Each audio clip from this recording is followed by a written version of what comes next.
जय गुरु जी। शुक्राना गुरु जी, आज के लिए, इस सुबह के लिए सब संगतों को, सुनने वालों को शुभकामनाएं। आपका दिन सफल हो। आज के भावों में गुरु जी ने कुछ ऐसा भाव दिया है कि सोने के गहनों की सोने से बात हो रही है।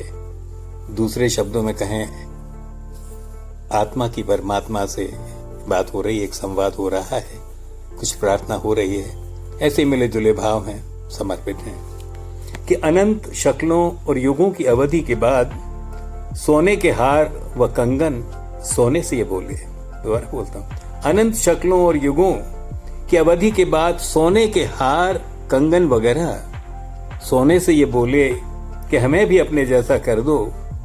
थक गए हैं नगीनों, पत्थरों और मैल से, हमें अपना सा साफ कर लो। कितने सालों हम पहने गए, कितनी अवधि तक संदूकों में पड़े रहे, जमीन में गड़े रहे, सदियों की मैल हम पर चढ़ती रही। ये गहने कह रहे हैं सोने से, सदियों की मैल हम पर चढ़ती रहे। हे मेरे असली रूप, अब हमें अपना सा सुच्चा साफ कर लो। हे मेरे असली रूप सोना, हमें अब अपना सा सुच्चा साफ कर लो। शरीर और शरीरी का यही संबंध है। एक उदाहरण था ये कि शरीर और शरीरी का यही संबंध है। वही तत्व सब शक्लों में वितरित है, यानी कि आत्मा ही परमात्मा का विछड़ा रूप है। दोबारा बोलता हूं, यानी कि आत्मा ही परमात्मा का विछड़ा स्वरूप है। शरीरों में पड़ा हुआ है, गड़ा हुआ है, कई शक्लें धारण करते आए समयानुसार। अंतिम तो वही शक्ल हम है, वही लक्ष्य है। यानी कि आत्मा का परमात्मा का विछड़ा स्वरूप है। शरीरों में पड़ा रहा, गड़ा रहा, कई शक्लें धारण करते आए समयानुसार। अंतिम तो हमारा वही शक्ल है, वही लक्ष्य है। पता नहीं कितने युगों से बिछड़े हैं हम परमात्मा से, पता नहीं कितने युगों से बिछड़े हैं हम परमात्मा से। रेल की दो पटरियों की तरह चल रहे हैं, देख रहे हैं, महसूस कर रहे हैं। एक फासला है जो हमें दूर करना है, आत्मा परमात्मा के बीच का है कि देख रहे हैं, महसूस कर रहे, पर एक फासला है आपस में जो दूर करना है। इस फासले को दूर करने के लिए अपने को खोकर दूसरे का होना है।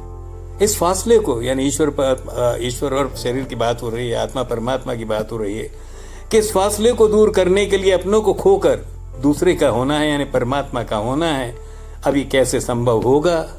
कुछ झुकना पड़ेगा, अंदर से टूटना पड़ेगा, कुछ खोना पड़ेगा। कैसे होगा? कुछ झुकना पड़ेगा, अंदर से टूटना पड़ेगा, कुछ खोना पड़ेगा।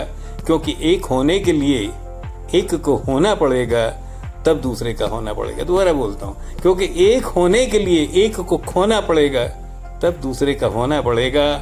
बात वही कि सोने के गहने को अपना अस्तित्व जानने के लिए समर्पित होना पड़ेगा। बात वही, गहने को टूट के सोना बनना पड़ेगा, दूसरी शक्ल मिलती है। कि बात वही कि सोने के गहनों को अपना अस्तित्व जानने को समर्पित होना पड़ेगा।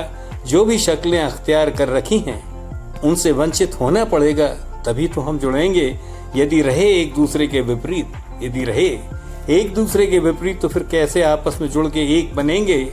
जन्म जन्मांतरों की मैल है, ये जन्म जन्मांतरों की मैल है।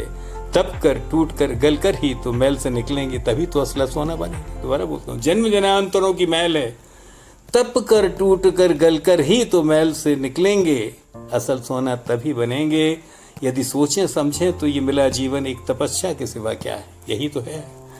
यदि सोचें समझें तो ये मिला जीवन, आत्मा को जो मिला है ये शरीर, ये मिला जीवन एक तपस्या के सिवा क्या है? जिसमें रोना धोना, मिलना मिलाना, लेना और चुकाने के सिवा क्या है?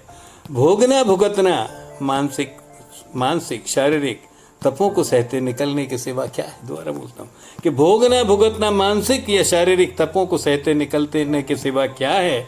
बस यही एहसास करके चलना है, बस यही एहसास रख के चलना है, जीते हुए निखरना है।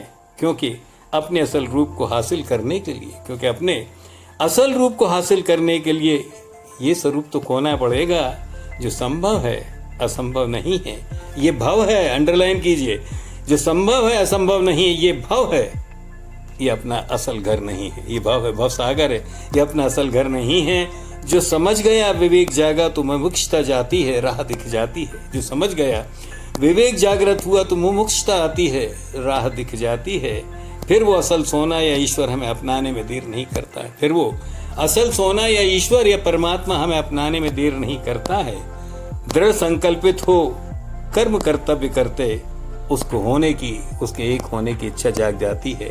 मुमुक्ष हो जाते हैं, उससे एक होने की फिर इच्छा जाग जाती है। एक बार इच्छा जाग जाती है तो फिर वो संभाल लेता है, अपना लेता है, अपना बना लेता है।